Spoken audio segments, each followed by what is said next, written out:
Hey, all right, ladies and gentlemen, you know what fucking time it is. Um, it's fucking press play time. Let's go. Let's go. Yeah, Let's fucking go. Tee up some bombs because we're gonna be dropping those. Hey. I've got some things to say. Okay, you took the long breath and everything, so Yeah. it seems very apparent that you do have some things to say. Look, I'm gonna let you. No, I was actually gonna let you start. Wait, well, okay. So You start with let's No, I'll start with Game of Thrones. No, we're not starting with Game of Thrones. We're saving that for last. That's gonna be a long conversation. But when we when the we Game do of Thrones we'll segment, I'll start and let you finish the back end of it. I'll start with Endgame. Yeah. Needless to say, if you have not watched either Endgame or the latest episode, which is the third episode of the season of Game of Thrones, promptly exit this conversation because we will not be holding back. We will not be doing. You know what I see is stupid. People releasing a spoiler-free reviews of. How the fuck are you going to do a review of a movie and you're not going to put any spoilers in it? What are you going to say? It was a movie that existed, came out, tight. Like what the fuck is that? Like that's not anything. It That's was 3 hours long. a waste really of everybody's time. A lot of CGI. Yeah. It was about human beings and then aliens. I don't know. Okay, let's jump into the goods. Just to do a quick sort of synopsis of the film. Basically, Avengers Endgame was a film that it was essentially the sequel to Avengers Infinity War, which obviously was sort of the culmination of the Infinity War saga with Thanos' pursuit of the Infinity Stones, which were basically the original, I guess, elements of life or just the universe. Infinity War concluded with Thanos' acquisition of all 6 stones, and then did the famous snap, snapping away, half the known universe, and then literally, Endgame picks up hot off those heels, gets right to the shits. They don't fuck around at all. What do we start with? We start with. We start with Captain Marvel's. She goes out and I should have fucking known this. This was the most basic shit ever. As soon as we saw the end credits or the post credit scene in Captain Marvel, we should have fucking known that's how. Tony Stark and Nebula. Yeah, you always forget her name. Space. Yeah, I always forget her name. Yeah. I always want to say Gamora. Yeah, I don't know why. But as soon as we saw the end credits to Captain Marvel, we should have known that's fucking how Tony Stark and Nebula are saved from their sort of endless drift in space. So we start the movie about 3 weeks after the snap, and then Captain Marvel goes out. She somehow has Tony lowjacked, even though they have no true reason to know that Tony's still alive. As for all they know, he could be snapped away with everybody else. But somehow they just know. They know what? That Tony guy, he's a survivor. Thanos said it. He said he's a survivor, so therefore we believe. And we weren't there for that conversation, but we know it. And then they really just kind of just jump into the shits after that. They're like, man, fuck this nigga. We about to go find him right now. And then they put on their fucking hunting gear and they just go hunt themselves a fucking Thanos. And they, that was the most. That's where I'll start with the things I want to say about the movie. I fucking loved the beginning of the movie. They didn't even hesitate. They were just like, yo, we're getting right into this shit. Yeah. Fucking, you think, oh, Thanos, and it's beautiful what they did with Thanos, right? He's fucking farming. He's picking his fucking fruit or vegetables, or whatever the fuck that alien looking shit is. And he's sprinkling a little salt on it. Hey, I'm going to have myself a little stew. And then bam! Before you could fucking blink an eye, Captain Marvel's on his ass. Fucking Thor chops off his hand. Yeah. And then they're like, what'd you do to the stones? But slow it down just a little bit. I can't. They get right to the shit. So they get right to it. So again, the movie kind of opens up. Thanos is, he's at his farm, and apparently on this planet, he's the only one that's inhabiting this entire planet, right? Yeah. He's the only life force there, again, aside from plants and animals, maybe. And you kind of question that, why destroy half of the universe to only be the one person inhabiting an entire planet?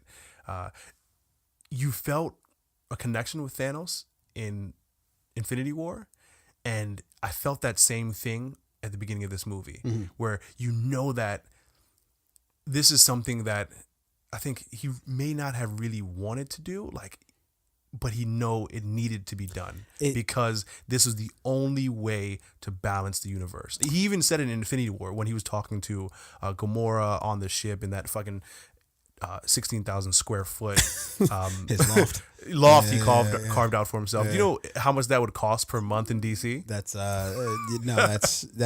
you'd have to be working for the government in order to support that habit. No, you'd have to be Jeff Bezos. He's the only person who could afford Thanos'. Well, Bezos is ship. Ultron, so yeah.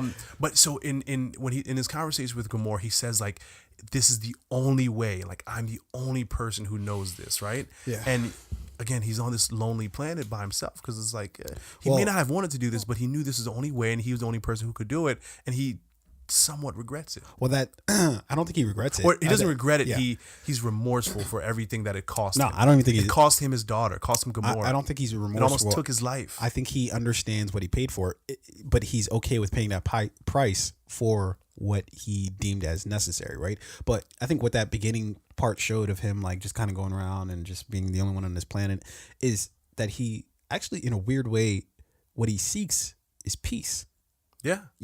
And he knows you have to go through hell to get it, but all he really wants at the end of the day is peace. Yeah. So it's not like he fucking snapped away half the universe and just keeps hunting and just keeps going and just keeps killing people. He's just yo, I did what I set out to do. He did the one thing he sought out to do, and exactly. It was done. But again, what humanized him in that opening scene was his what he's doing, right? He's going out into his farm. He's picking fruit and vegetables to prepare himself. That was a meal, that was a thing in the comics, and then you see Scarecrow, which is where he rests his armor on. That was definitely airlifted from the comics directly. But one of the things that stood out is his walk back into his hut, right? Where he's his limping house. and shit. The limp. Yeah. When I saw that, I kind of I was wait, what happened? Is he still hurt from his... Thor put that fucking axe directly through his chest. There's no way. But that's not what hurt him, right? Hurt him. Right? So I was wondering, I was oh, it's a snap. Yeah. Yeah. It was a snap because that's when we see the glove destroyed, right? And obviously it almost killed him. But again, we didn't really know that. When he disappeared into that teleportation portal right at the end of Infinity War, I'm thinking he was just gone. He would find a way to heal himself. He would be back. When I saw him limp into his hut, and when I saw him just kind of limping around his hut, I was like, damn, there's something not right here. Yeah, this is not the Thanos that we saw destroy half the Earth in Infinity War. And then you're right.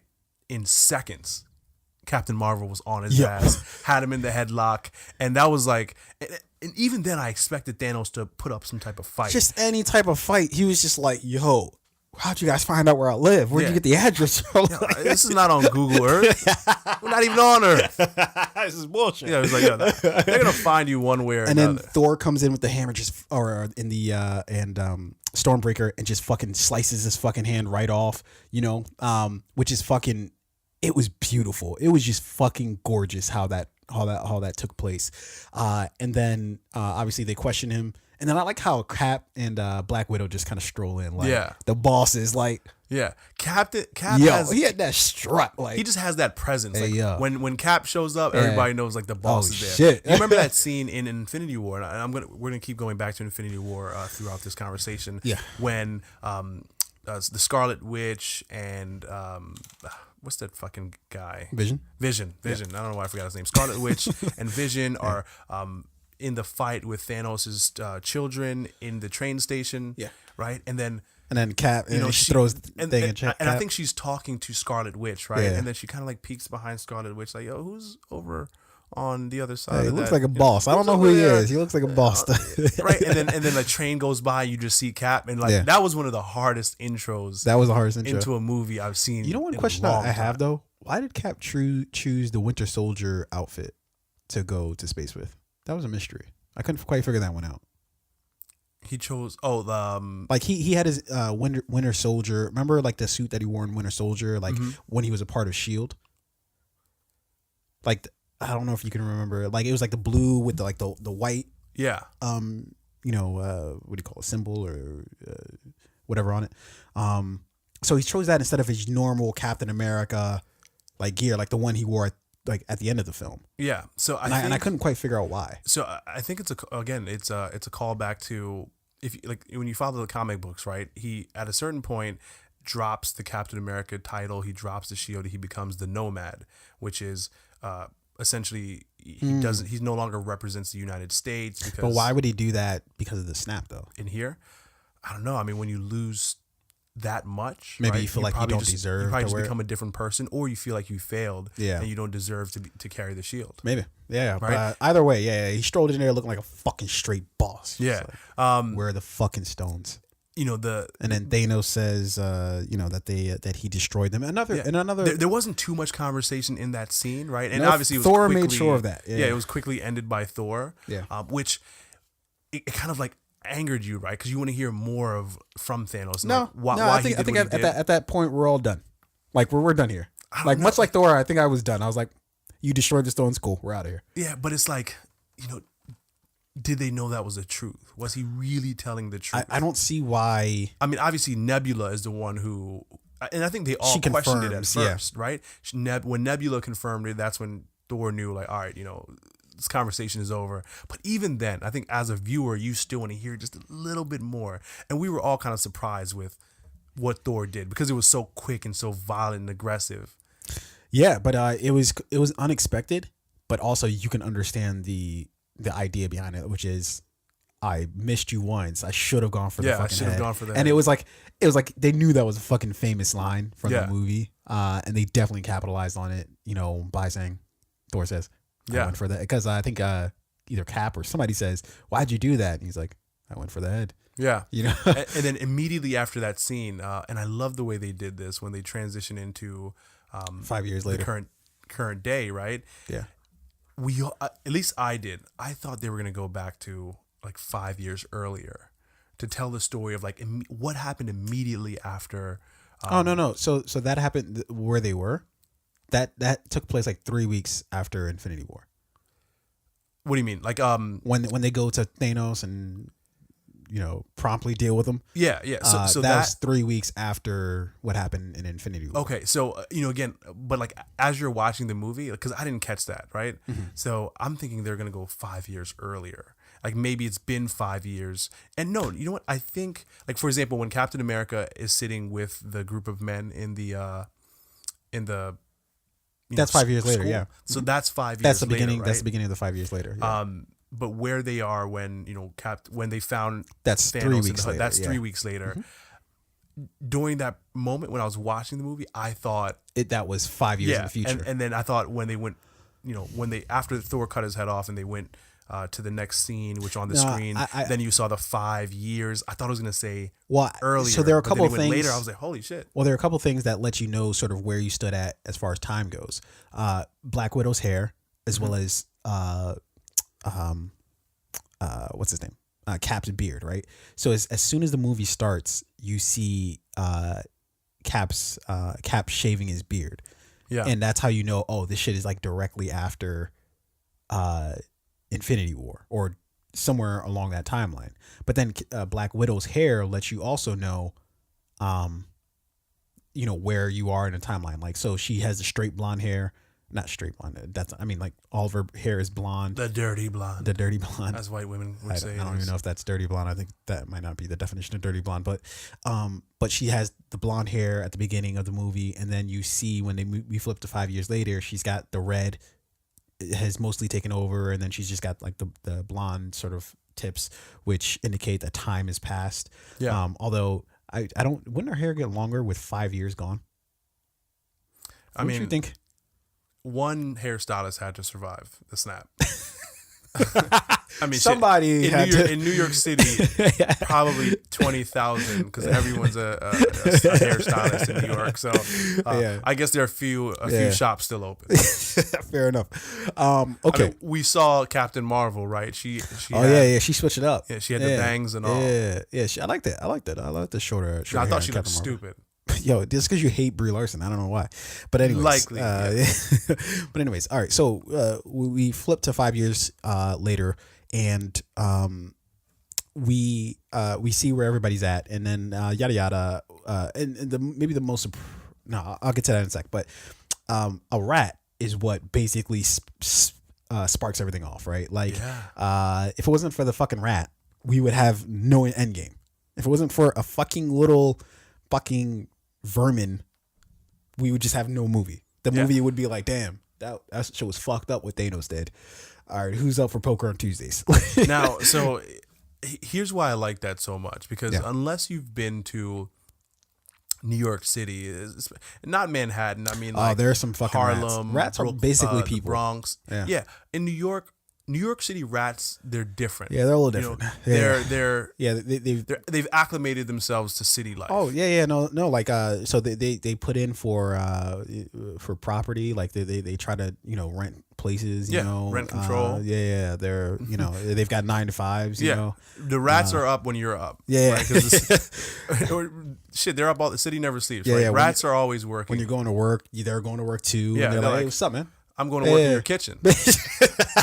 You're going to the office. I'm going through your wall. We both have jobs to do. Yeah. So the rat plays a big part in how what's his name in the movie? Paul Rudd. I forget. Paul Rudd, Ant-Man. But what is he? Because I always want to call him Hank Pym, but Hank Pym's the guy who created Ant. The suit. What is Paul Rudd's character's name? You know what? Doesn't even fucking matter. It's Paul Rudd. Yeah, Ant-Man.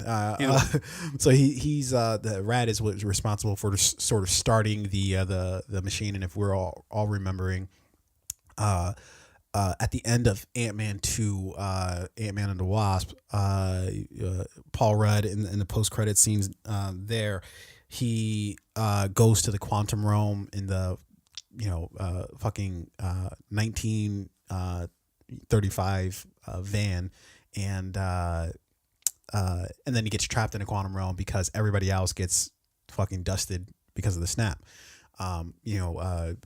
His girls, the Wasp, she got dusted. Michelle Pfeiffer, she got dusted, and Michael Douglas. Not that I can remember their names in the actual movie. And then so like that, he comes back. Realizes, oh shit, what the fuck happened? Yo, wouldn't that be crazy? I was thinking as I was seeing that scene, I was like, wouldn't that be some wild shit that you went away somewhere, or you just had like a really like long sleep or some shit? You woke up and it's 5 years later, and half the fucking universe is gone. Yeah, I mean, it happened to few people, but it'll fuck you up. I mean, it happened to Scott Lang here in this movie, right? Oh, way to look that up on Google. I like it. Yeah. And our boy from Walking Dead. From Walking Dead. Fucking who's the main guy from Walking Dead again? Oh, I don't watch Walking Dead, but are you talking about the sheriff looking guy? Yeah. God, I need to know his name. Yeah, I just fucking need to know it. Is Rick Grimes? Yeah, I don't know why Rick I couldn't think of that. Yeah, so he woke up to a zombie apocalypse. Yeah. Scott Lang came back, but it's different when it's like 5 years later, right? Like when you wake up and like, oh shit, the zombie apocalypse is happening. That's like, okay, I can understand that. But when you can't. No, okay, you can't. No, you can't. No. What I'm saying is, you at least can see the genesis of it. You see the beginnings of it, right? But when you wake up and people have been gone for 5 years, yeah, and like half of all living creatures on the planet, not just like gone. A lot of people died, like half of all living creatures died. Yeah, that is crazy. Yeah, that's some wild shit to wake up to. Which would you prefer? Yeah, waking up and seeing a fucking zombie apocalypse happening outside, because then at least I know where I'm starting from versus it's been 5 fucking years. Yeah. What? You prefer a zombie apocalypse? Yeah, because as we're gonna get into later, zombies are just stupid. I'd prefer normal people, just half of them gone.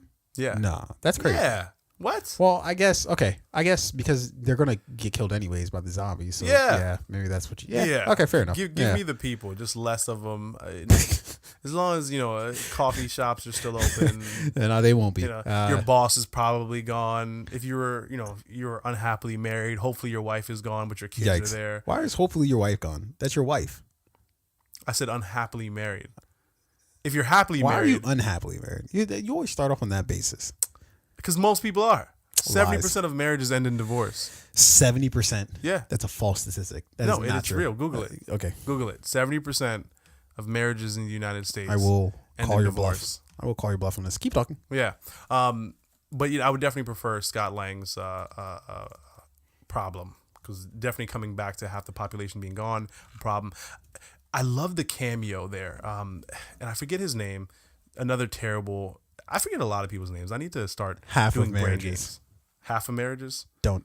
Well, okay. Well, half of marriages end in divorce. 70%. Same shit. Oh, okay. So what you meant is 70% of marriages from the 1990s reached 15 years. Divorce either way. Yeah, but that's different when you say. Listen, don't fact check me, bro. So as we said, that New York City rat brought Scott Lang back from the quantum realm, right? Where to him, he's only been gone, like a few seconds, or I forget how much time he said he was in there. Mm-hmm. At least he was in there for a longer period of time than he. No, shit, he was in there for 5 years. Yeah. Right? Yeah. He didn't feel the 5 years, mm-hmm. but when he went in and came out, he went in and then 5 years passed in our world. Yeah. And see, that's interesting, right? Because we saw Captain America at the end of the movie, we saw Captain America go into the quantum realm, and he was gone for 5 seconds, which for him was 7 years? But Scott Lang stayed mm-hmm. in the quantum realm, mm-hmm. meaning that he didn't leave the quantum realm. Cap did. Very true. Yeah. It all makes sense now. Thank you. So that's what I do. Yeah. That's what I do. So Scott came back, and I love the cameo there. I'm not sure if you caught it, but actor Ken Jeong, who plays Mr. Chow. Yes. From, played the security guy. Yeah, security guard. It was a very weird because he didn't do anything. Like, he just a small, interesting. That's cameo. such a weird cameo. Though. It's kind of like Brad Pitt's cameo in Deadpool 2. You didn't catch that? I mean, but that was like hilarious. Literally all but Ken Jeong nobody did. knew that was. Very few people knew that was Brad Pitt. Everybody knew that. Jeong. Fucking looked like Brad Pitt. It was his face. What do you mean?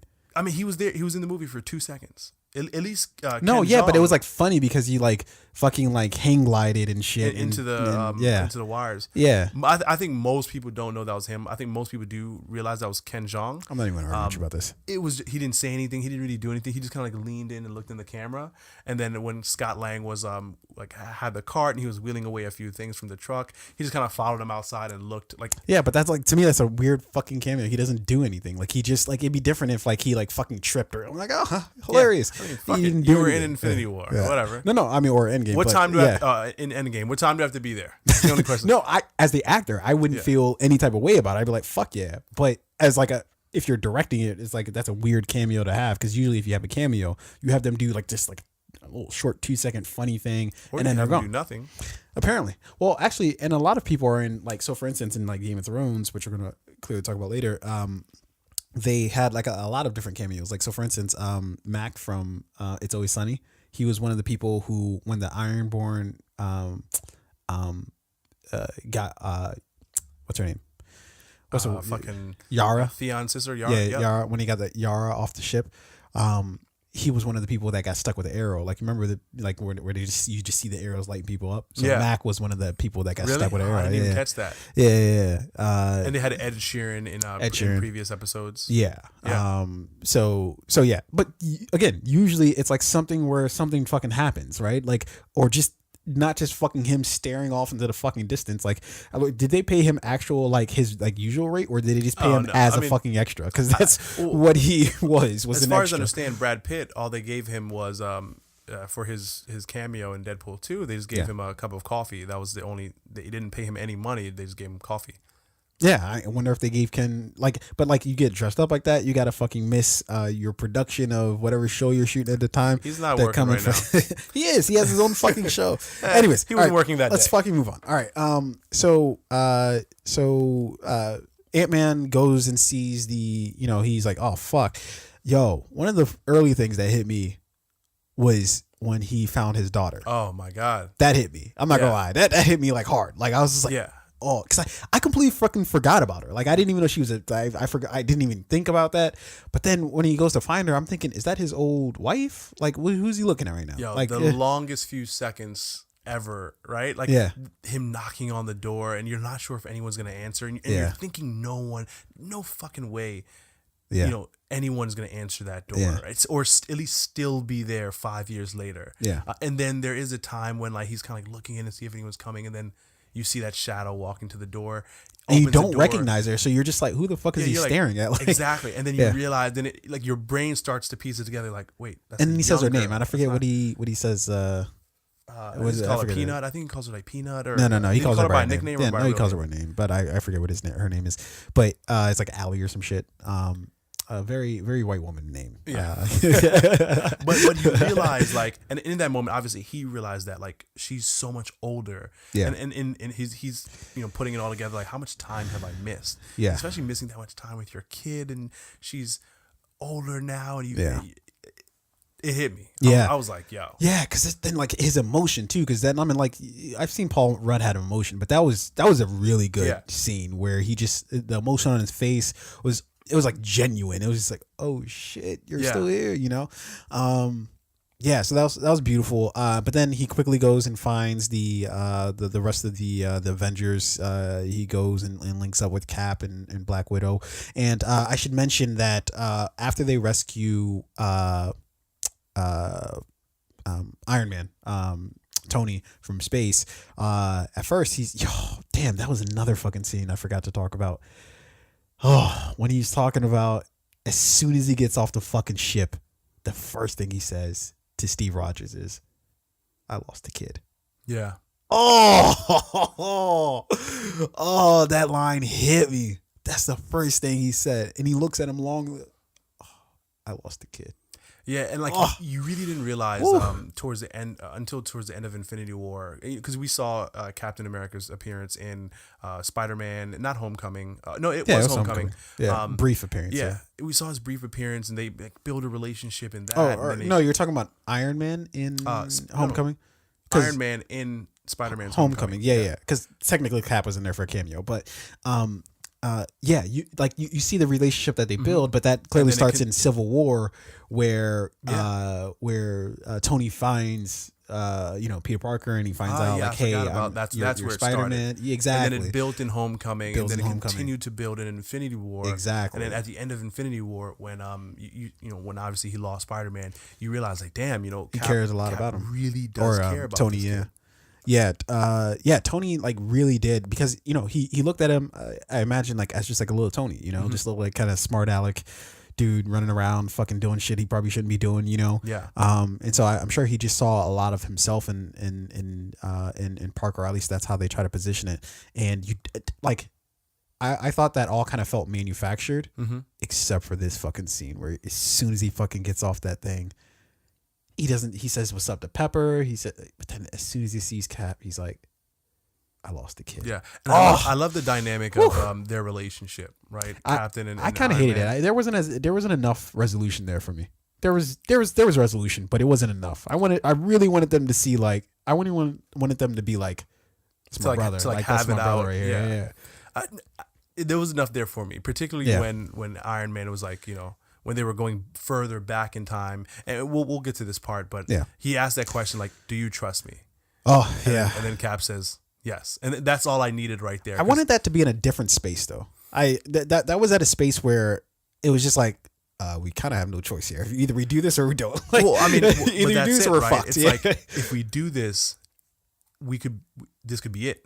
We're done. And I need to know you trust me, because you have to both be in it together. Yeah. So I feel like for me that was important. It couldn't have been at a more relaxed, or in a more relaxed scene where they're not making a crucial decision together. Yeah. It had to be in a situation like this. Yeah. Fair enough. All right, so Ant-Man finds them and they all link up. Then they go talk to Tony about possibly doing Exploring the time quantum travel, realm. Yeah. And he basically says go fuck off. Because he now, again, this is 5 years in the future, so he now has a daughter. Which I'm not gonna lie to you, I wasn't really feeling. I mean, I understand the fact that he has a daughter, but this whole love you 3000 thing, I'm not with it. I'm not with it. Fuck me up. That's the one scene I almost. I know, because you're coming at it from a different like vantage point than I am. I'm looking at it just strictly from like the lines and stuff, but you're looking at it more from like the emotion behind it and how you feel. For me, it was like that line was just like, come on, like that seems.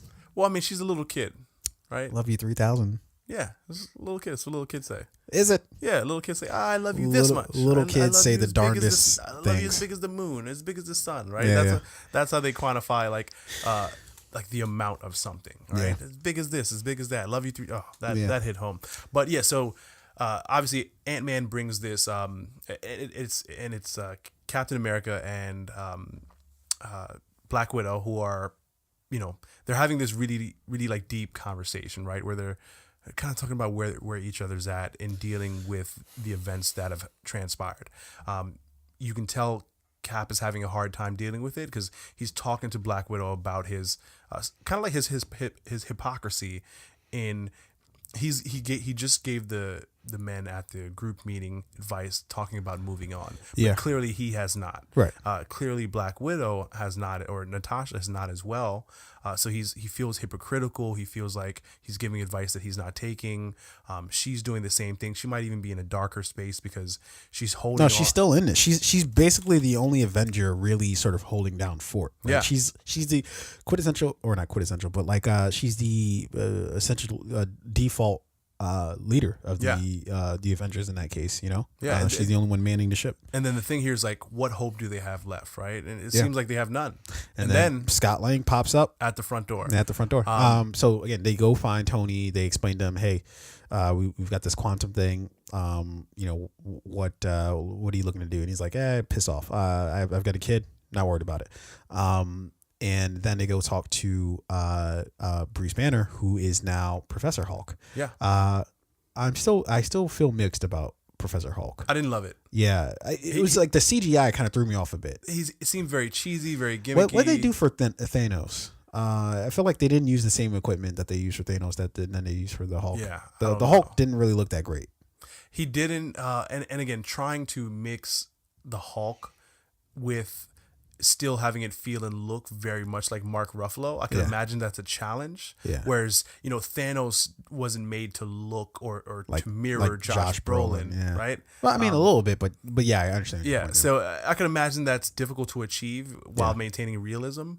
But I just wasn't. I wanted to like it. Like it actually seems like a pretty cool idea. On it. They should have just had a few people, one more day. One more million. Yeah, let's spend one more million on that. But so they meet. This Professor Hulk is introduced, and the theory of time travel, but they don't really refer to it as time travel, right? No, they do. They basically they try to get around it at first. They're like, well, this and that, but then I think he's talking to Iron Man when he says that, or you're talking to Tony when he says that. He's like, no, not time travel, just and then he's like, time travel. And then they like what I love about it too is like then they start riffing on time travel, like they start talking about all the old fucking time travel hot tub movies, time machine, and how they like don't work and all the like the plot holes and shit. I did like how good, like, Don being, Cheadle's like, meta. character, what's his name? War Machine. Yeah, he does a lot of times throughout this movie play the comedic relief. He does. Right? Yeah, I mean, but in all of the fucking Iron Man movies and Avengers movies, he's always a comic relief. And it's funny because if you know Don Cheadle, kind of a serious actor. He's a serious actor, right? He's not like the joking guy. Yeah, but I think in his later years, or like in the not later years, but like in his more recent stuff, he is sort of like he's played like I know he's in the show. What's it called? House of Lies. House of Lies. Yep. Yeah. So I don't imagine, because I haven't really watched the show, but from he's like it that I've seen, the serious but sarcastic funny, or funny guy. Yeah. So that I see him sort of playing that role, and he did it really well. And I should say this off the top, and although we're like halfway through talking about it, but like everybody did a fucking fantastic job in acting in this film. I don't think there was one weak link among them. Besides, for whatever reason, Zoe's Zadana as Gamora I wasn't feeling it. I don't know why. I genuinely don't know why. I think it's because of the lack of emotion that I think I saw from her. And maybe that's just like that's actually probably a hallmark of a character, especially the Gamora that we meet is one of the earlier stages. Gamora. Even in Guardians of the Galaxy, her relationship with Quill, she always still is like somewhat reserved. Yeah. Right? Somewhat drawn back. And I guess perhaps she's doing a serviceable job given what she's supposed to be. I just wasn't. I just didn't buy it. Yeah, she's playing Gamora still in the time frame which she's under Thanos' control, right? Yeah, emotionless. And again, I completely understand that, but I just wasn't feeling it for whatever reason. Yeah, she's probably working on other projects. Yeah, she's like, look, just get me off set. Right? Get me out of this green shit. All right, I'm tired of cleaning green shit out of all my fucking clothes. Okay, so they talk to Professor Hulk, and he's like, all right, hey, I'm on board. Let's do this shit. So they try some things out. Doesn't work. And then Tony's like, fuck it. I need a night sleeping on it. And then he wakes up. He's like, I figured out time travel. That was the only point in the movie I was like, all right, this is kind of dumb. Like, he just, after like one night, one simulation, he's like, I got it. Guys, I figured out time travel. What? In one fucking night? You just like, what were you fucking watching an infomercial for like fucking ShamWows, and you're just like, I got it. Yo, I so it all makes ShamWow. sense now. The ShamWow guy should have made an appearance in this movie. Yeah, he should have been the guy, the security guard that let fucking Ant-Man out. All right. But yeah. So Tony, within a matter of like 10 minutes, figures out fucking time travel. I didn't love that. Yeah, it was way too quick. Exactly. And from editing perspective, from perspective of whether or not do we really need to see Tony go through the trial and errors and the failures, and maybe he has a breakthrough but then that fails, and then try again to get to where we need him to get to in order to like make this all happen. Yeah. Did we need that? No. But I would have at least liked to have or just seen some time passed. That was like a significant amount of time. Like, so for instance, in the amount of time, like what I would have did, and I haven't thought about all the details and what it would sort of have caused, but I would have put this scene where they all try to figure out how they're going to go back and get the stones. I would have put that ahead of Tony actually figuring out time travel. You know what I mean? Like, I would have had them going into it thinking, shit, we don't even know how this shit's going to work. We're going to fuck it up. Somebody's going to come back as a baby. Somebody might come back as an old man. Who knows? But they were still going to do it. But then Tony comes in the last second like, guys, you guys are crazy. I figured it out, and that would have bought him the time needed to be like, all right, some decent amount of time has passed from when they first saw him to when he figured it out. Because literally, they came to him in an afternoon. He that night he just wrote that, he jotted down a couple things on his notebook. He bounced some things off of Pepper real quick. Then he's like, you know what?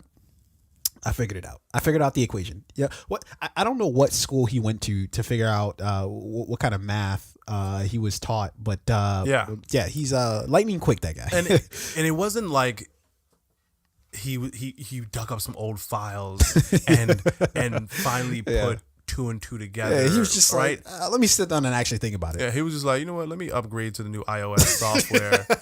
Let me fucking punch in these numbers and these codes really quickly. Bow, time travel, as if it's that fucking easy. So yeah, I mean, I would have liked to have, like you said, maybe a week has passed, and you see him tooling with it, stepping away from it, coming back to it. But he was just like, I don't know, maybe he was talking to, was it Jarvis or Friday? Somebody he was talking to. He was just like, whatever his computer program is, he was like, run this thing real quick. Do that. No, do this. Oh shit, that's it. I got it. We out of here. Like, what the fuck? Like, this isn't like, you didn't just, it was almost as if he just like, he already knew it. Yeah. But was just kind of like, I guess I'll put the effort into it. Like, I don't know. The whole thing was, I wouldn't be surprised if like he maybe have already had an equation and he was just like, you know what? He at least allude to it then. Yeah. He like, never tried it because he knew that, like he said to Paul Pepper. Rudd's character gives him some sort of data that helps him sort of come to some sort at of least conclusion. show Paul Rudd's character sliding him the flash drive. Like something, you know, like give he me was the like, fucking. He was like, hey, Kanye's album is on here too. Yandy is on here too. I had to cut open my Yeezys. He almost threw it away. He almost was like, fuck this shit. So here's Time Travel and here's Yandy. Tell me what you think about I did track have number to cut 2. my Yeezys in half for this. So Or maybe we go use back it and we wisely. make him not make this album. Whatever we do, right? Forget the time stones. Make Yeezy not make that. Okay. So we get to the point where now we're about to, they figured out shit, and they send Hawkeye, and Hawkeye he had a pretty good storyline in this. Yeah. I thought it would be trash. He suffered the greatest loss. Look, he actually starts it off very emotional. Like, so we think of this, the snap and the, Peter Parker dying, the superheroes dying, all this other stuff. Literally the second Infinity War begins, we see Hawkeye with his family just chilling, and we see from what just a regular person's standpoint what the fucking snap looked like, and it was fucking horrifying. Yeah, it was. Could you imagine that? Immediately loses his daughter. Be talking, right? Talking to your family. You got your family over there fucking with the kids. You're over here with your kid, and then you go fucking tie your shoe or some shit. Look up, she's gone. Yeah. And I mean, turn around for any parent, in this God. movie, the feeling of calling out to your kid, and if they don't respond in your heart races. in 1 second, you go, holy, where the fuck are you? What happened? Make sure everything's okay. So could you imagine calling out, yelling out and running around looking and not finding your kid? That's actually one of my worst nightmares. Oh my God. To not know what happened to somebody. You know what I mean? Because I've always thought about that. When I see somebody, or if I'm talking to somebody and they go away from me, I'm like, if they hit a corner, I'm like, what if I just don't ever see that person ever again? No, I mean, it's a very real fear too, which is the crazy thing. Yeah. So again, he loses his daughter, and he calls. I think he asks his wife, have you seen her? She may have still been there at that time. I don't remember that part exactly, but no. She they were all pretty much gone at the same time. At the same time, But I thought he lost his daughter first. No. So he looks for her. No, he looks for her and first. in that time, he loses his wife and his By son. the time he turns back around and tries to ask his wife, she's gone too. The kids are gone. And then it's the fear, the confusion, all the emotions that you're feeling at that point in time. And like you said, he does not know this is going on. Yeah. In his reality, he's just having a cookout with his wife and Exactly. children, Yeah. not Terrifying. knowing, everything that's going on in Simply Wakanda. terrifying. That was a took great place. way to start the movie, because it gives you a different perspective of the snap, of what it cost, and it just sets the tempo for pretty much everything following it. But anyways, they send Hawkeye back to test if this thing works. He goes back, it works. He's just about to talk to his daughter, but they bring him back, and he's like, oh shit, this shit works. And then boom, we're off to the races. So the plan is, and Fabe said it best, because we all watched it together. Fabe said it best. And hey, and shout out to my man Dan, huge Infinity War, huge Marvel fan, or I guess Avengers fan. And we're going to talk about, I'm sure, about one of the moments where Cap has a special moment a little later in the movie, and he, just like everybody else, fucking lost their mind when this fucking moment happens. But we'll talk about that a little later. What was I just talking about? Damn. Summarize. Fuck. My brain's going too fast. Yeah. I'm just trying to get to this fucking. So we were talking about Jeremy Renner's character as Hawkeye and his loss, and again his storyline. We're off to the races. Yeah. And Fabe called it best when he said this was basically just a heist movie, which was that's an exact definition of this. Is essentially just a heist movie where their plan is to go back in time to where they know the stones are at, and get the stones, and then eventually return those stones to that same exact moment, as to not disrupt that particular time period, because they know they can't change. They're going with the idea of a multiverse, where they know they can't change their time, meaning that they can't go back and then undo the snap for them, because in their timeline it's already happened. Nothing's going to fucking change that. But what they can do is grab the stones and wish those people back that had been snapped. Back to this time 5 years later. And the reason why Iron Man is or Tony is adamant about doing that is because he has a daughter in this time, so he doesn't want to fucking go back, reverse the time to like 5 years ago. And he says it. He's like, I want to undo what's been done, but keep what I have. Exactly. Right? Which is a very difficult thing to do. Yeah. And one of the things that I like about this movie is Professor Hulk. He kind of eliminates the other options, right? Of undoing the snap or going back in time and doing that and doing this, like, because there are a bunch of options here, right? If you have the ability to time travel. I think someone proposes, or Don Cheadle's killing character, baby War Thanos. Machine, proposes the idea going back and killing baby Thanos, and then Professor Hulk quickly explains why those things can't happen. Well, just because of what I just said is that it wouldn't actually change their timeline. That would create a different offshoot timeline in which baby Thanos is killed and there is never a snap. Exactly. I'm going to get to that a little later though. There's okay, we can get to that. They actually kind of wrote themselves into a weird scenario. But like from the viewer perspective, right? It allows you to isolate your focus on to this one thing. Why they have to come back to this particular moment, and like why they essentially that they're not trying to erase the snap, which I think would have been unsatisfying for everybody, right? Like that would have been weird if we're just back in Wakanda and like, and it gave the snap them never happens. It gave them in this movie the ability to like kind of go back to very like significant moments, absolutely, and it's throughout these 22 films that have been made. That's fucking great too. Like how often do you have the chance to like go back to like you've made 22 films that are really sort of separate from for all intent and purposes, and go back and have like scenes in those movies. And now that really kind of gets people curious about those movies, right? And they went back to some trash movies, like so. For instance, they went back to Thor 2. Nobody wants to watch Thor 2.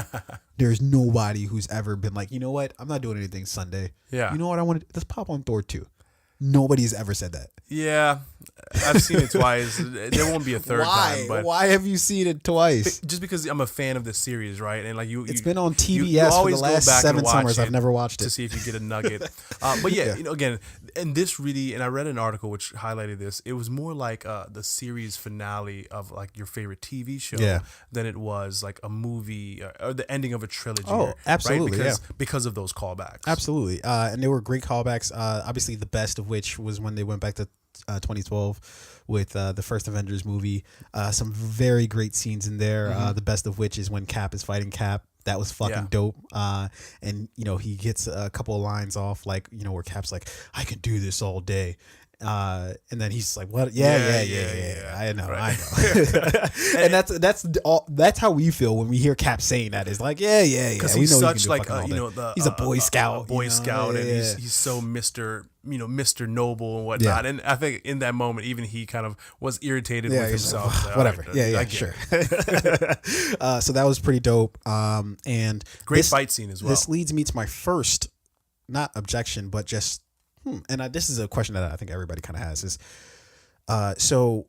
their goal is to get, there's 3 stones in 2012 New York at that particular moment in time, right? So it's Cap, Tony, Ant-Man, and Bruce that go back to this particular timeline. And their goal is to get the Tesseract, the Scepter, and then the Time Stone from Doctor Strange. Bruce goes to what he thinks is Doctor Strange, but what ends up being the one or the old one. Is it the one or the old one? I think it's the one. The one.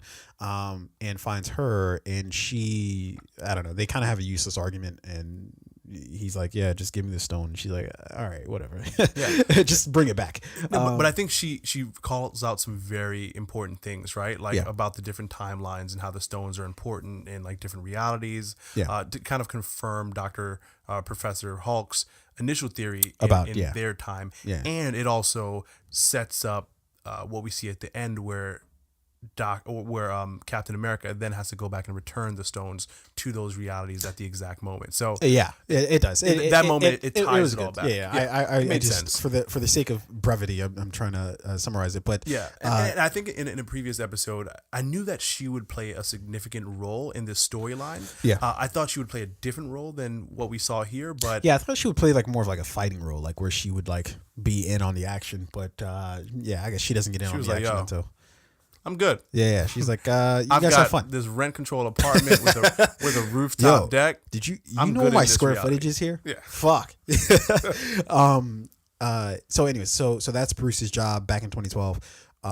And so you have Ant-Man and Tony going to find the Tesseract, which it's kind of a dope scene where you see the last scene in the first Avengers movie where they're all ganging up on Loki, and then it shows them walking him out of the building, and then a nice fucking cameo from Robert Redford as the dude from Winter Soldier. I forget what his Pierce.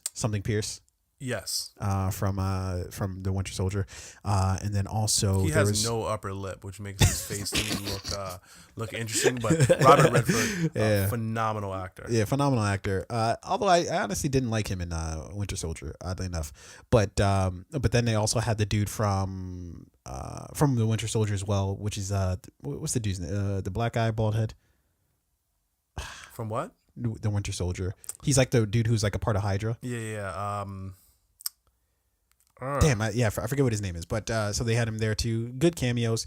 Long story short, Tony, they end up causing some ruckus. Tony, our timeline, Tony ends up getting the briefcase with the Tesseract in it. He's about to walk out, and here comes the fucking Hulk from 2012, just wilding out as usual, knocks the shit out of Tony's hands, and then Loki conveniently grabs it and disappears with it.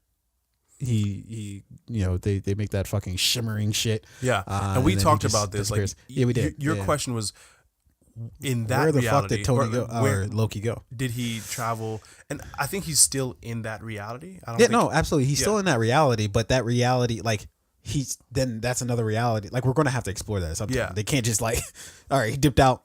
It's pretty much the end of the story. Yeah. So here's why, and I thought about this a little bit more. Here's why, to be honest, I don't really care to know what, because in our timeline it doesn't really matter. So in our current in the timeline in which the movie is predominantly based, it doesn't really matter or affect anything. Absolutely. And we know that Loki, and I feel like one of the characters in a previous film had said this to Loki. You know what? It was who's the other Shield agent that died in the Avengers movie? White guy. Lomo? No. He was agent of Shield. He was like the guy who'd been in all of the movies and. Coulson. Coulson, yes. Yeah. And Coulson said to Loki, like, you don't have the conviction to see your plan through to the end, right? Yeah. I think his plan was to destroy the Avengers and break them up and manipulate them all and blah blah blah, right? And Coulson was like, you don't have the conviction to see this through. Yeah. And I feel like that is Loki's character. He might be the god of mischief. He might be able to trick you and mislead you, but at the end of the day, he just doesn't have what it takes to accomplish something to the stature. No, because his goals are always stupid. Like that's what's they're always singular. As good as Loki is, the guy Tom Holland. No. It's Tom, or I don't know. I forget what the fuck his name is. Something. Yeah. But he as good as he is at playing Loki, he never really had like a good like storyline. Like it's always like, hey, I'm adopted, so therefore I'm throwing a temper tantrum. Like it was never something like concrete of like, like, hey, like Thanos. Thanos had a fucking legitimate thing that he was. We related to Thanos in that. Oh shit! Like you're. That's sadistic to fucking get rid of half the universe. And I think unfortunately that's because how his character was written. His character was written to more of. Those early Marvel villains weren't that great. Yeah, let's just be honest. His character was written more of like Loki. He was more so the god of mischief than someone who has a complex storyline. Someone who has like a real personality, a character you can actually relate to. He was just like, I want the Tesseract because I want humans of Earth to bow to me and treat me like a god, and that was kind of his singular purpose. Perhaps he was working with Thanos, so he's just like being his little bitch and whatnot.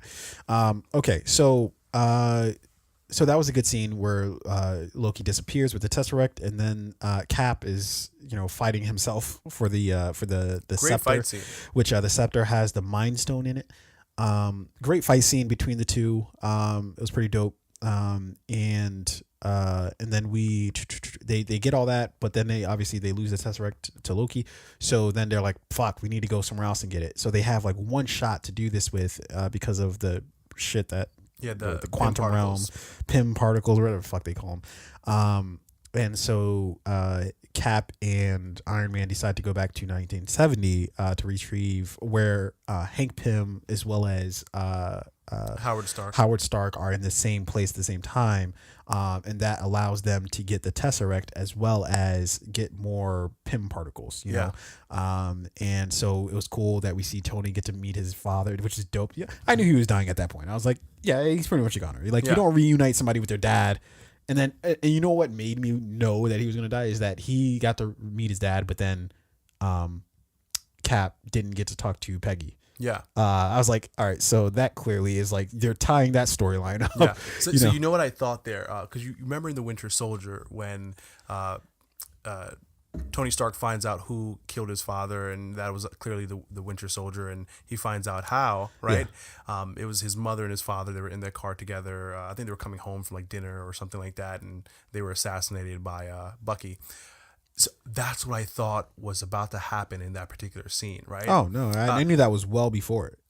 Yeah. So, again, because I was trying to figure out when Tony would have been born. No. So Tony... Oh, yeah, they were... And they but just Howard Stark was going home to his wife to celebrate, I believe, their anniversary. Uh-huh. And I thought, like, oh, is this like the moments before they were assassinated by the Winter Soldier? No, the Winter Soldier was like 1995 or it's like in the 90s. Yeah, but obviously then they had the conversation about how like he's about to be a father and he doesn't know like how to act and or what to expect and blah blah blah.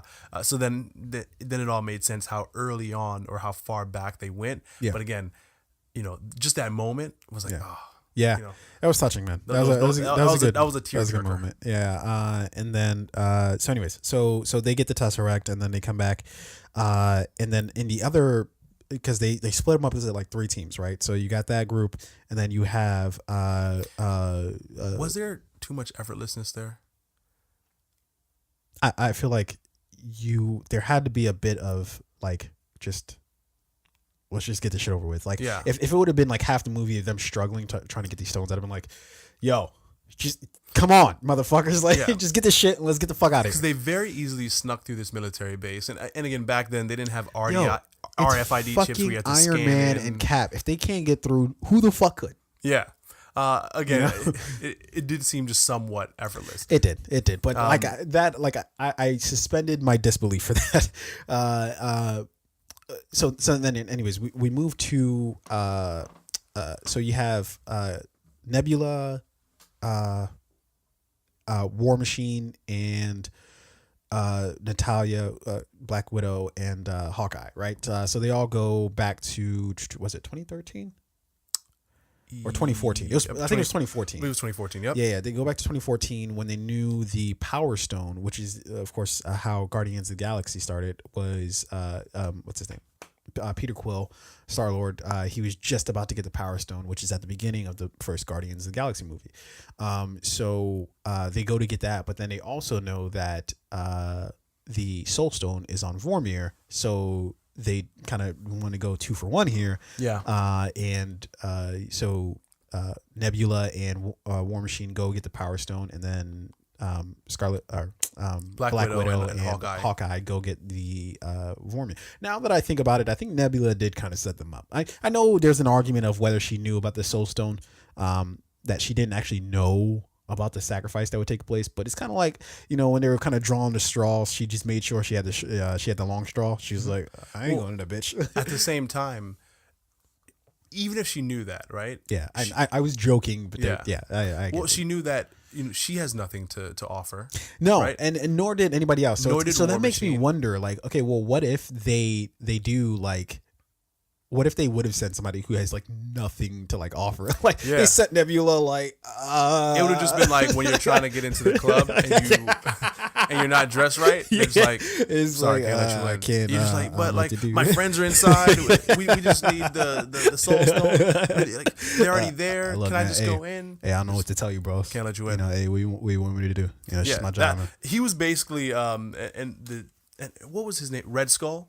who appeared in Captain America: The First Avenger. He's basically a club bouncer in New York. Basically. Yeah. He's just being a dick for no reason. Yeah. Sorry, can't let you into Vormir. Hey, those ladies in the back over there, you guys are good. You have to sacrifice your rent money. You may not have a place to sleep, but I'll give you the soul stone if you got that cash on you. Yeah, and that whole scene. So I've heard people debate online about who should have sacrificed themselves. I was satisfied with it, and I want to say something very controversial. I actually love Black Widow as a character, as well as I love Scarlett Johansson's portrayal of her. But let's just be honest, they gave her shit to do. In Avengers, they didn't give her jack. She didn't give in the last 3 movies. She has nothing to do. Yeah, she was sending emails. And I think she had to appear in front of Congress and testify one time. Yeah. Okay. But that was Captain America, Winter Soldier. Was that at the end of Winter Soldier? That was at the end of Winter Soldier. It was like her, then Mark Wahlberg testified. Or sorry, Mark Zuckerberg. I was like, maybe. I think it was her, then Zuckerberg had to testify. He was right after. He's like, man, fuck, why did I have to be? And then Michael Cohen. One after another. It was just a busy afternoon on the state grounds. And they gave her a little less to do in Civil War. She still had a pretty significant part to play in Civil War, but a little less to do. And then in fucking Infinity War, and I kept wondering about this. Go back and watch Infinity War. Is it weird how low she talks the entire movie? It's a weird thing to even notice. Low and sexy, yeah. No, but it's not even low. It's just low. It's low and sexy. Hey. We don't want to kill you, but we will if we have to. Yeah. But she keeps that entire tone the entire movie, and I'm like, did I miss something? I mean, you're probably just tired being on set all day watching Cap. No, but every Iron Man film, right? Fuck, oh god, more fighting. All right, well, I guess I'll do it. Yeah. Okay, so she dies. Of course, sacrificing herself for the Soul Stone, and her and Hawkeye kind of have a fucking moment in time when they're trying to outdo each other to see who will sacrifice themselves. It had to be her, right? Because if the plan worked, Hawkeye, his family needed him to come back. That was the right? point of it. So it had to be her. Yeah. But again, in that moment, before you really think about all those, you're just like, I wanted it to be Hawkeye. I was like, Hawkeye, just go ahead and take one L for the team. For a second, I thought her, because she loved him, right? And she loved his family him. too. She loved his. So I thought her losing him might be the greatest loss. Yeah. But when you look at who's losing more of what, she's losing. If she dies, that's it. She has nothing back there, right? She has nothing. I mean, the Avengers are her family, whereas Hawkeye actually has a separate family. Exactly. Yeah. So the greatest loss was clearly would have been him sacrificing himself. But then also so you have her sacrifice herself, right? And then I as much as I think that's about oh man, it just makes sense. I think it was a business move. I think it's a business move on Marvel's part because they already announced the Black Widow movie. So what does that cause? That cause what's going to happen in the Black Widow movie now? What's going to go on with that movie? Not even sympathy. You're just curious at this point. What the fuck is going to happen? Yeah. So that actually makes fucking perfect sense. Clearly going to be set in the past because it can't be. It might be. Post Infinity War. Might be. Again, that would go into my theory of, what, that's going to just, fuck it. I might as well just get it out now. So at the end of the movie, Cap goes back, returns the Infinity Stones to all their rightful places. How the fuck did he get the Soul Stone back to where it's supposed to be? To Vormir? Yeah. Or even if he got to Vormir, what the fuck did he do? Because it's supposed to be a soul for a soul, right? Yeah. What the fuck happened? But if you're just returning it, you're like, hey, I don't have to give you no soul, do I? No, but that's exactly what has to happen. You have a soul for a soul, right? Well, that's if you are if you're set out to acquire the stone. If you're returning the stone. But why don't the rules work? That doesn't make any sense then. Wait, I sacrifice someone to get it, and I'm bringing it back, and I got to sacrifice somebody else? No. That means, that means when you give the stone back, you get something in return, right? Because you're a soul for a soul. So it's my theory. We're not doing any fucking past shit here. She comes back. That would be very interesting. And honestly, that tracks. Although that would be in a separate universe. Mm-hmm. That wouldn't be. Although, could it be in this universe? Or is Vormir somewhere else? No. Right? No. Vormir is a different planet in space, but it's the same universe. You know, you can have a multiverse, right? Yeah. Like it's all in the same universe. Like everything that happens on Vormir in this timeline, it's happening in this timeline, even whether you're on Vormir or Earth. That would be interesting if in her standalone film they revisit that Cap going back. I think trading that's that what soul for happens. soul. I think that's what happens. That would be interesting. Yeah, because So- I don't think they're just going to do a backstory shit for a character that's already dead. Yeah. Like that just seems like, okay, that's one and done. Yeah. So I wondered. I guess my question is already answered, but I guess every time anyone goes there to get the stone, they have to throw someone at the down right to the bottom of the Someone or the cliff. something. Someone or something. I mean, what would be the thing though? Like Actually, your, no, like they your always iPhone say, X? Did you throw, you motherfucker. did you throw your Yeezys down there? Your Super Bowl tickets for the Soul Stone? Your Yeezys with the fucking with the thumb driving them. This is a signed autograph of Michael Jordan. And he's just like, all right, here's a Soul Stone. Yeah. Like, how easy is it? Like, how great does your sacrifice I think have the to line that he says kind of speaks to that. He says a soul for soul. Mm-hmm. So Yo, I think it's Kanye so would have to throw himself. Of course he would. Yeah. He'd have to clone himself and then throw himself in there. But like, he still wouldn't love his clone more than he loved himself. No, absolutely not. So Yeah, even yeah. if he cloned himself, he'd still have to throw himself over. What happens Does he if you get the throw yourself stone? in there? I don't know. Because assuming everybody loves themselves, Yeah. would you just be dead with the soul stone in your hand? Yo, that's You won. That's a great question. Congratulations. Yeah, that's a really good. Yeah. I guess that's why they didn't send Kanye and Hawkeye. It makes sense now. Okay, so they get the so probably my least favorite moment, and the moment that I do cry foul on, that just fundamentally doesn't make any sense, and this is another Cap thing of when he returned the stones. We get Thor, and we've talked this long, and we haven't talked about Thor's fucking epic Endgame persona, which he gets just fucking after chopping off Thanos' head. He gets fat, and just drunk, Fat, and lazy, it's drunk. fucking hilarious. Yeah. It is hilarious what fucking happens to Thanos. It's not hilarious that he stays like that. I thought for sure he was going to change, and honestly, a bit of me would have been disappointed a little bit if he would have changed, like if he just would have used some sort of magic shit to like and whip just get himself his back abs into- back or something. Yeah, but also it was hard watching him in his like fat Thor suit. Yeah. Fucking trying to fight things. It just looked bad. I was just like, come on, man.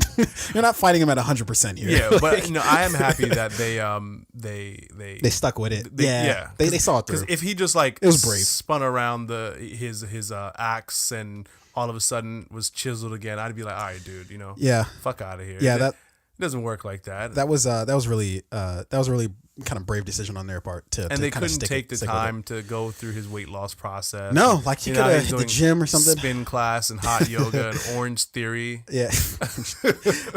So they go back to 2013 Thor 2. Sadly enough, we all had to sit through that again. And they get the reality stone from Natalie Portman, because apparently she had it in her in the movie. Again, don't ask me to explain that. It was stupid when they came out with the movie, and it's still stupid now. But It wasn't entirely stupid. it was a dumb movie. But Thor gets a chance to talk to his mother. His mother sort of gives him some words, and he's like, you know what, you're right. I should stop acting like a little idiot and just go do what I gotta do.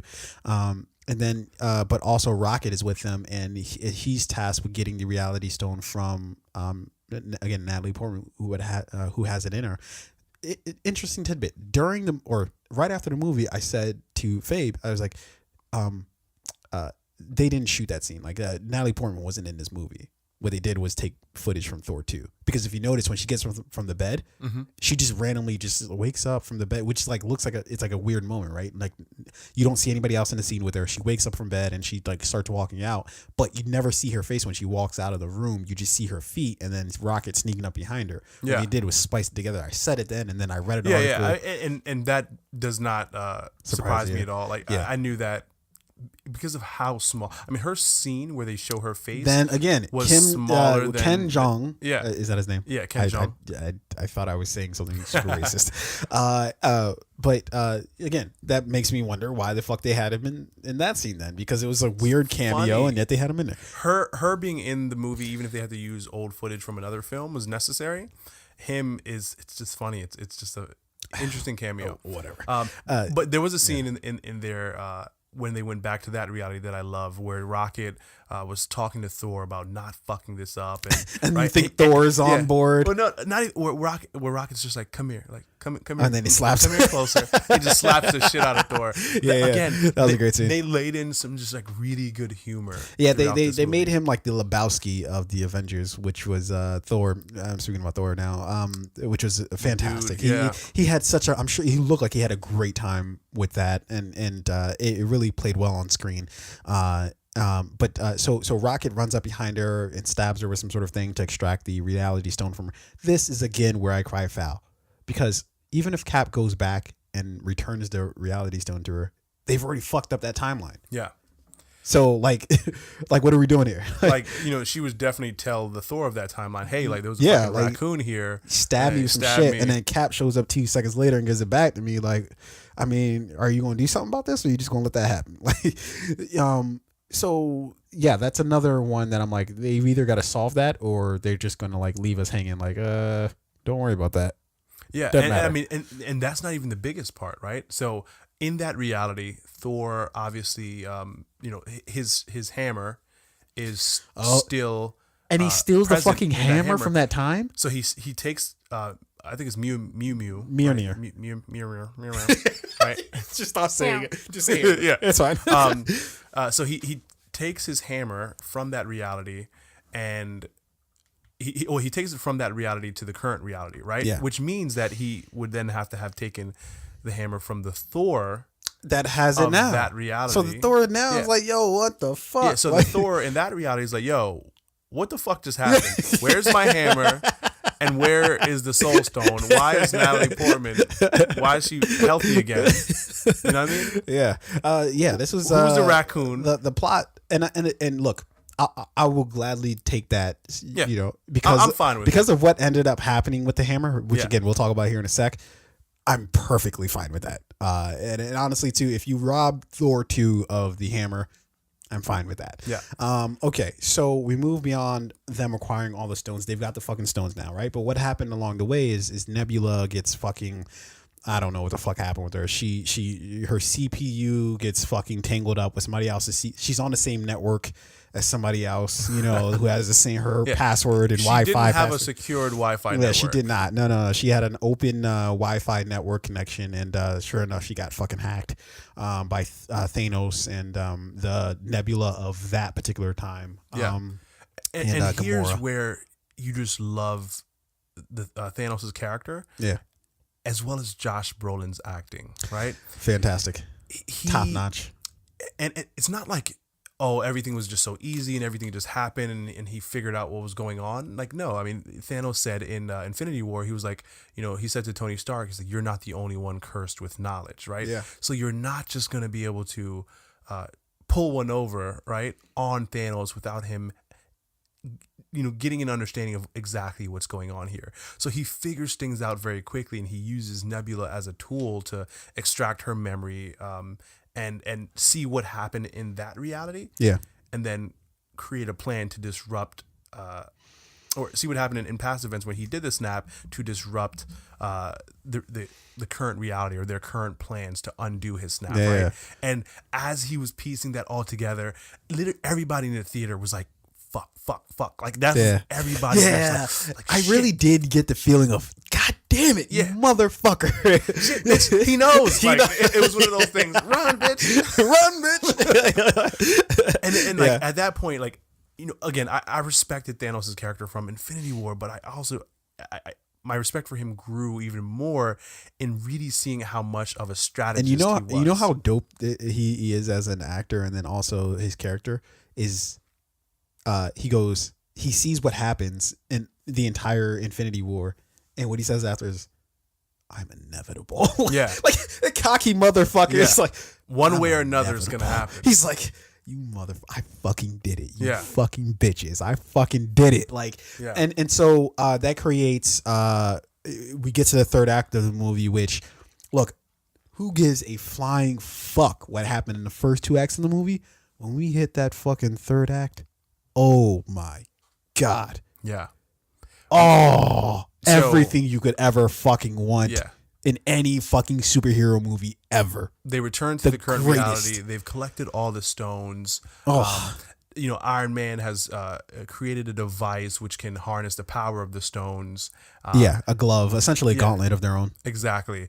Thanos and Nebula uses the portal that they've created to Or the machine, the time machine. Exactly. To bring the Thanos and the ship and all the to fucking, the current reality, Exactly. right? And then With all the Chitauri Thanos and all pulls up in the race. He's got the Bentley truck. Yeah. But before we say that, Hulk actually puts on the glove and he's tasked with making the snap of bringing everybody back to this exact time who got snapped away, right? So they bring everybody back who got snapped away to this 5 years later timeline, and just at that moment Thanos shows up, like, where's my glove at, so this is when everything sort of this is where everything picks up. This is where this is where, like, every fan of any Marvel movie or the comics got everything they've been fucking waiting for the past 11 some odd fucking years. We got everything we waited for, right? So Thanos, and you know what? Thanos is such a fucking G. He's like, first of all, he tells fucking Nebula, she's like, are you going to go find the stone? She's like, no, you are. Yeah. Like, he's like, W, like, you work for me. Yeah. Daughter or no daughter. And then he just sits. Yeah. He puts his fucking he plants his fucking sword in the ground, puts his helmet on it, and just sits. And he doesn't even fucking like sit like he's like somewhere else. He sits in front of the fucking Avengers complex after they fucking hit it with missile after fucking missile after fucking missile. They don't know what's going on. Yo, how's Ant-Man not dead? Yeah. He caught a Scud missile to the face. Yeah. Like, He's just a regular guy. It's not like that suit he didn't has... put his helmet on. He didn't Yeah. do anything. He just got fucking hit in the face with a fucking Scud missile, and he's just like, I'm all right. Like, Yeah. There's no way in reality Ant-Man survives that. Did But he for take the the sake fucking of the movie, I super get soldier it. serum? Yeah. Like, what the fuck? Okay, so and then you see Thor, in his Lebowski sort of outfit, just staring out into the distance, and you see that he's looking directly at Thanos. Thanos is looking directly at him. Yet Thanos is just sitting there. Yeah. Like, I'm waiting for you guys. Oh, it was such a fucking good scene.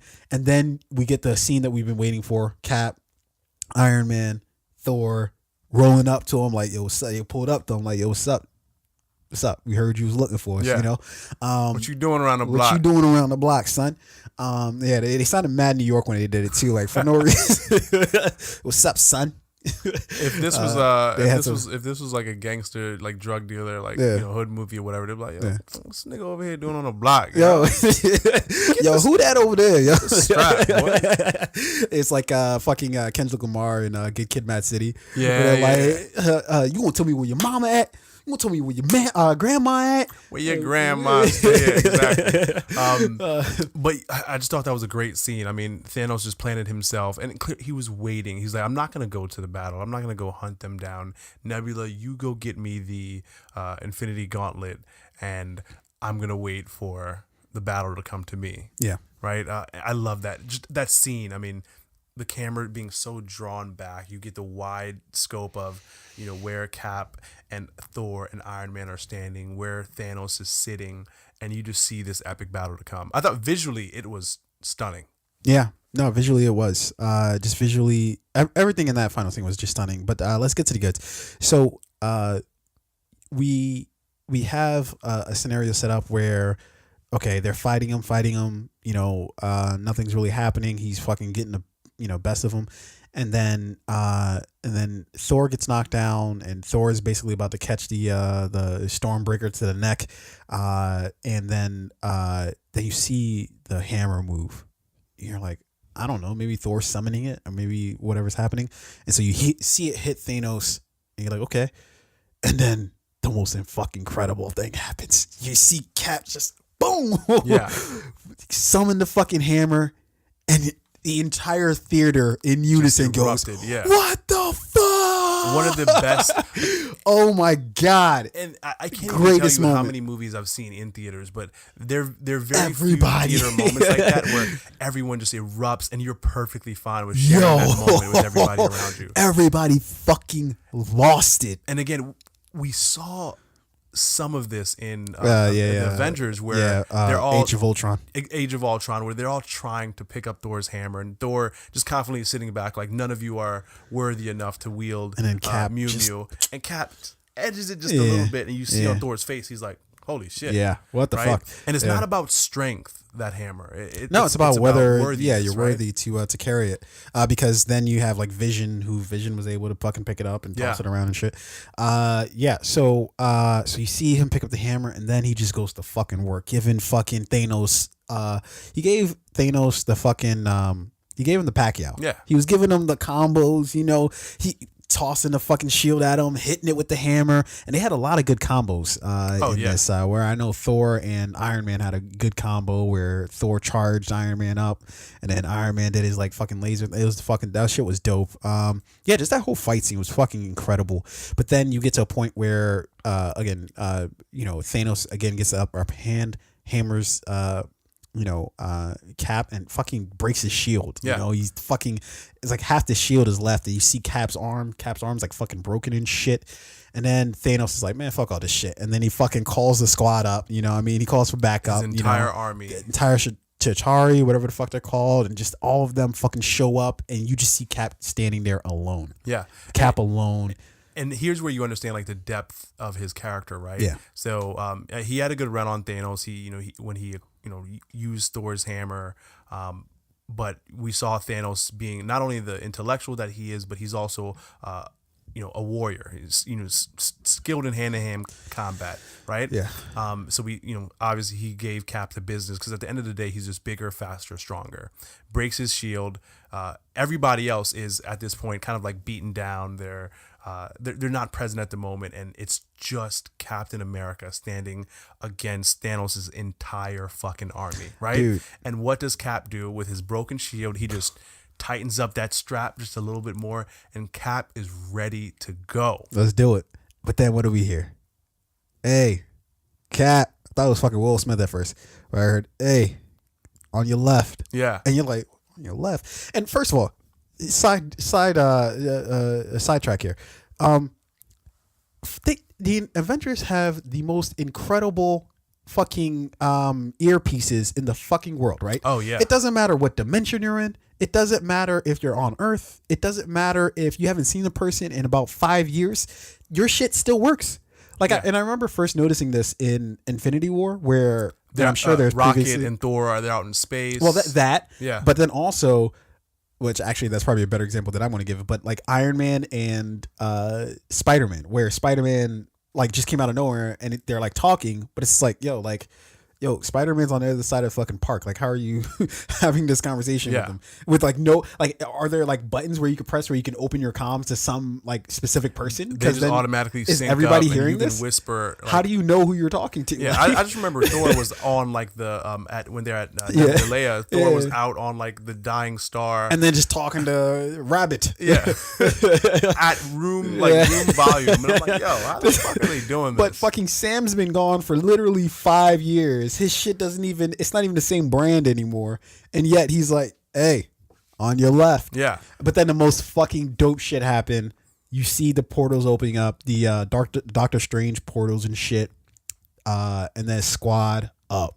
Yeah. Everybody we fucking know from every fucking film pouring in. From Wakanda, from what was the one with Guardians of the Galaxy? What are they? I don't know. Whatever the fucking people are from the Guardians of the Galaxy. All of Doctor Strange's people. All of the rest wizards. of the Asgardians that are left. Yep.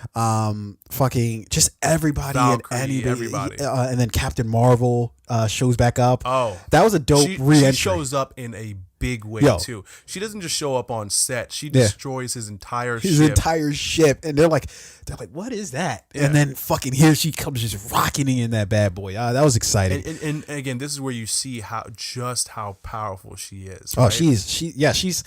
There's going to be she's going to be the person to look at. I know you have your feelings about her, but I think that they just have to get the right writers and directors in the room for Captain Marvel, because I think once they do, what Brie Larson's going to be able to, because I actually liked her character in this movie. I was going to be skeptical. To be honest, I didn't dislike her in this movie. Yeah, I'm telling you, because it's the direction, better direction, better writing, better storyline. Yeah, and I still didn't fully like it, but I liked it better. When you're surrounded by as much like talent and quality acting as she was surrounded by, you had to step it up. Yeah. So she comes through, wreaks havoc, and then it becomes a case of who has the football, which they play with the Infinity Gauntlet. How Hawkeye made it through any of that? Oh no, he clearly runs a 4-4, either 4-4 between 4-4 or 4-3. Yeah, is what he runs. He should have been at the combine. He's got wheels. He's like 38 in the movie, 39 in real life, right? But like, he's got wheels, right? Yeah, apparently. Yeah. But it was fun watching that. Again, that like who's got the football type of. Again, it added a lightheartedness to a very serious part of the movie. You see him hand it off to the Black Panther, right? And then and then he dips out like like they were like, yo, this kid's stats right here. Yeah, he gets low. He gets real low. But do you know? I have to add one more thing into when we see all the portals opening up and everybody come in. They still were like, fuck you to the Netflix squad. They're like, look, the end of the world's coming. Oh, yeah. The Chitauri are showing up. Thanos is here looking for the fucking gauntlet. But fuck you guys. We don't need your you fucking wonder help. Where, because you know who would have been pretty good in this fight? Luke Cage, maybe? Yeah, maybe. Right? Maybe fucking, what's her name? Jessica Jones. She could have added to it a little bit. She would have went heads up at least a little bit with Thanos, who else? Fucking Iron Fist. As soon as they saw as soon as Doctor Strange saw like the first season of Iron Fist, he was like, you know what? I think we're good. Yeah. I don't think we require your specialty. We're from the same neighborhood, but nah, you're good. Don't call, don't text. Okay, so they're playing who has the football, and a bunch of people get the gauntlet. Eventually, Captain Marvel gets it, and her and Thanos have it out.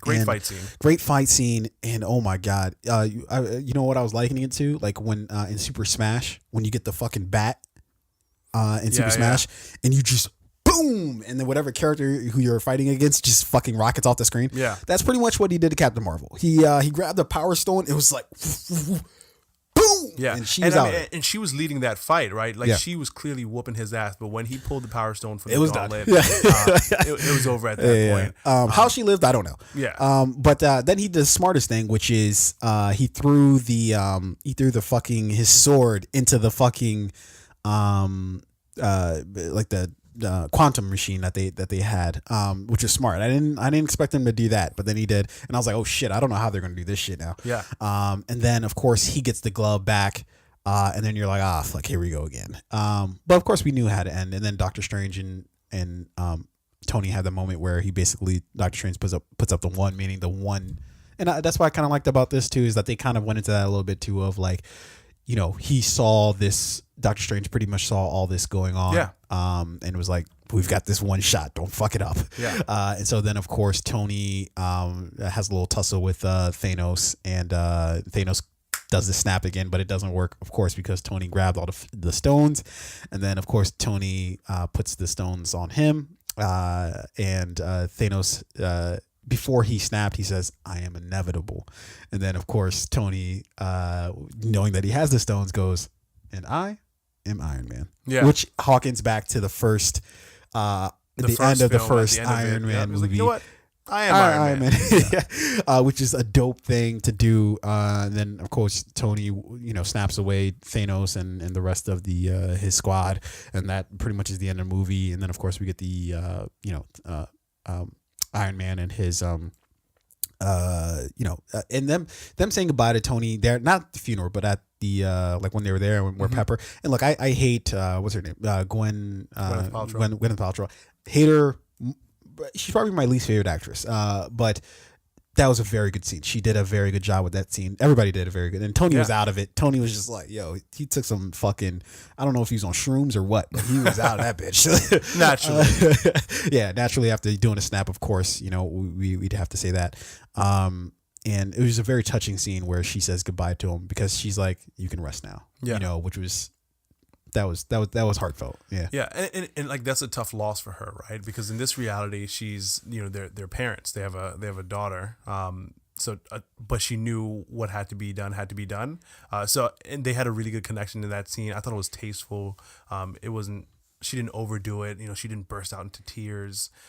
It was kind of one of those losses where you know it's going to happen, you know it's necessary, and you're just saying like your final goodbye. So I thought that was tasteful. Yeah. His funeral, I thought it was tasteful how they panned from like set of characters to different sets of characters.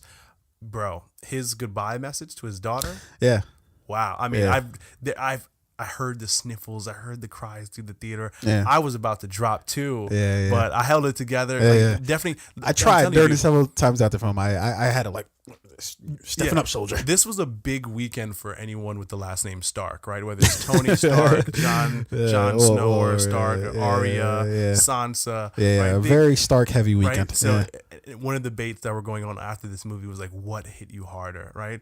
Not Today or I Love You 3000. Not Today hit me fucking hard because I was me, like, oh shit. For me, I Love You 3000. That hit hard. I was like, Well, come on, you being you, like of course I hit you harder. Look, Not Today was just like, dog. And okay, so we'll conclude this and then we'll see where we're at. But so all that happens. We see the ending to the movie, and then we see sort of the resolution with Cap going back with all the stones and having to return them to their specific times. Again, the Reality Stone, when he returns to that timeline, that makes no sense to me, but we'll just zoom past that. But Cap doesn't come back, right? Hulk keeps wanting to bring him back, but he's Cap's like, fuck it, I'm out of here. Yeah. What he does is go back to Peggy Carter, spends pretty much his entire life with him. And then they see old Cap sitting on a bench, who presumably clearly knew where they're going to be, what time they would be there, and is just sitting there waiting for them. He basically bestows upon Sam the Captain American shield, which basically he's donning him as the new Captain America, which is interesting because I would think I would give it to the dude who was another super soldier. But if you think about it, basically the Winter Soldier is kind of a mass murderer, you know. He's got some bodies on his list. Also he's working for he has worked for a foreign power, so maybe not the best Captain America. There's some conflicts of interest there. I think he signed like a non-compete with Hydra. You cannot represent any other nation for the next 3 to 5 years. Okay. So we get a new Captain America. I'm trying to think of what else happens at the end of the movie. Honestly, not really anything else happens. I think that's pretty much it. He gives the shield to obviously what is it? Hawk? Falcon. Yeah. And I think there's a storyline to come there, right, Sam? So there's a storyline to come there. They do have a Falcon and what's his name? Winter Soldier. Show coming out on the Disney Plus. And I'm never going to say Disney Plus. I'm always going to just say the Disney program. This is stupid. Not saying Apple TV Plus. Apple TV. But overall, again, there were minor flaws throughout the movie, but this is This is a shining, fantastic golden, end to the Infinity War. I can't wait to see it again. I want to see it again. If I can't carve some time out this weekend to see it again, it'll definitely be within the next week because second time you watch it, there's got to be some extra little nuggets I pick up here and there, and it's just a great movie. I don't care if it's 3 hours long. Well, what I want to do is I want to sit down and watch Infinity War Endgame back to back. So I'm okay with waiting till it comes out on either on demand or streaming DVD. I don't know. I need the big theater experience one more time. I already saw it in IMAX. I'm good. That was wall to wall screen, which we sat in perfect seats. Okay, so Endgame. That was our press play on it. We press play on Endgame and pretty much the entire world since it did like 1.2 billion opening weekend. Pretty much the entire rest of the world saw it too. So so we don't have to worry about people pressing play on that. Can you afford me 10 minutes, please? Yeah, we can do. Is it possible? Yeah. Ken, because I know you got to get out of here. I do got to get out of here. I know. I need, like, I've been wanting to talk about this entire day because people have been really pissing me off. Is it some GOT stuff? Some GOT. Jesus Christ, I fucked that up. GOT stuff. 10 minutes. What did I say? GOT? Yeah, I said. I do have to. You have to go? I do have to go. Ah, I do have to make this run. Motherfucker. All right. Well, that was the show. Yeah, we'll be back, and you know what? I might do an extra segment even after he leaves, just with me, just because I'm so fucking riled up and amped up about. You know what? And you did mention that you had some theories that I don't have about Game of Thrones. Mm-hmm. I'm interested to hear your theories. Yeah.